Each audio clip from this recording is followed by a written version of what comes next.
Welcome back. So, just want to do a quick presentation on what I'm referring to as API standards to share with you my personal thoughts on how to design API endpoints, the different rules you should follow. And what I should point out is that I've basically taken this is for the majority a subset of API guidelines that come from Microsoft and that Microsoft uses for their own Azure REST APIs. And I have a link to that document at the end of the slides here. So um, I know it's a bunch on the screen here, but let's just go through these kind of quickly.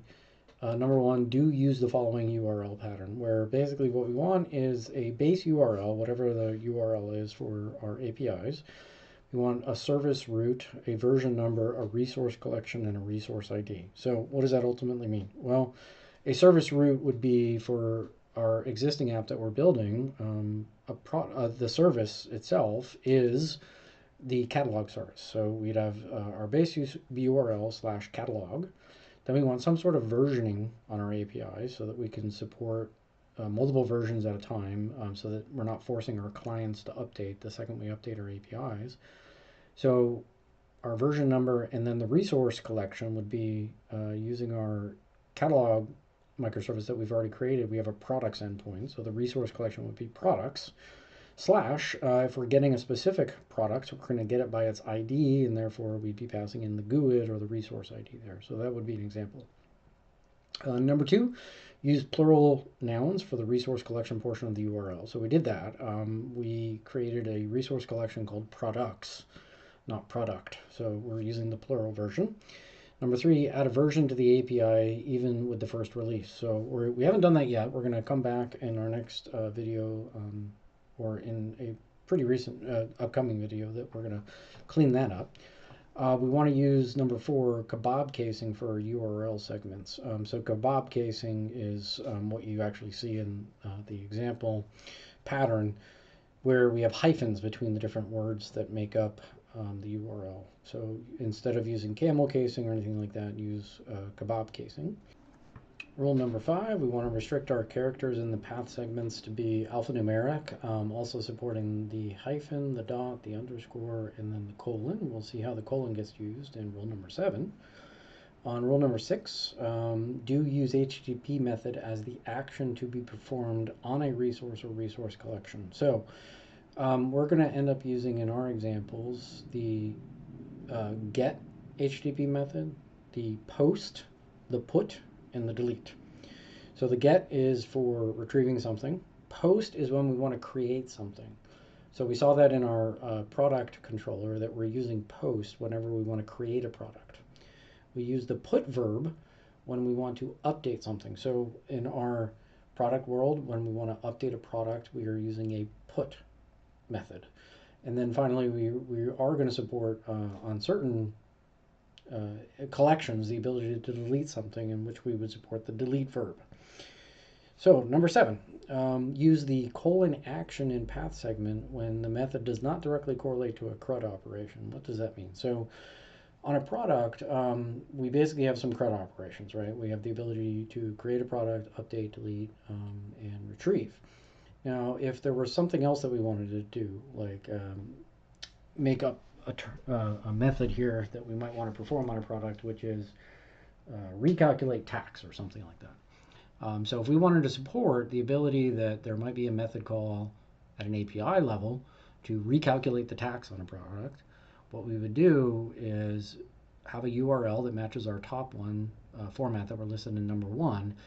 But right after the resource collection, we would have, well, if we're performing on a particular resource, we still have the resource ID. And then right after the resource ID, we would have colon, whatever method it is we're supporting. So in this case, it would be recalculate hyphen tax.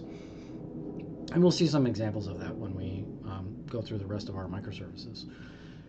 Rule number eight, do return a proper status code when we're performing a get method. So a 200 means it's okay if the resource retrieved successfully, and then the response is going to be in the body. 204, no content, means that there's no response body, and we were not able to, if there's no response body and there's nothing to return, and it was a successful query. 404 means not found, if the resource was just flat out not found. So they requested a particular resource and we did not find it. Number 9, do return the proper status code for a post. So if we successfully created an object because of a post, we'd return a 201, which means created, if we've actually successfully created a new resource. 200, okay, means if the operation was successful, but did not result in a resource being created, ran some sort of processing algorithm. So in other words, like recalculate tax, if we're going to use a post method for that. The example I was giving earlier, which is more of a method call, we're not actually creating anything new, we're just running some sort of function or feature, such as recalculate tax, we can return a 200. 204, no content, if the operation was successful, but the response has no body. So if we have created something, but we're not going to return anything, we'd return a 204.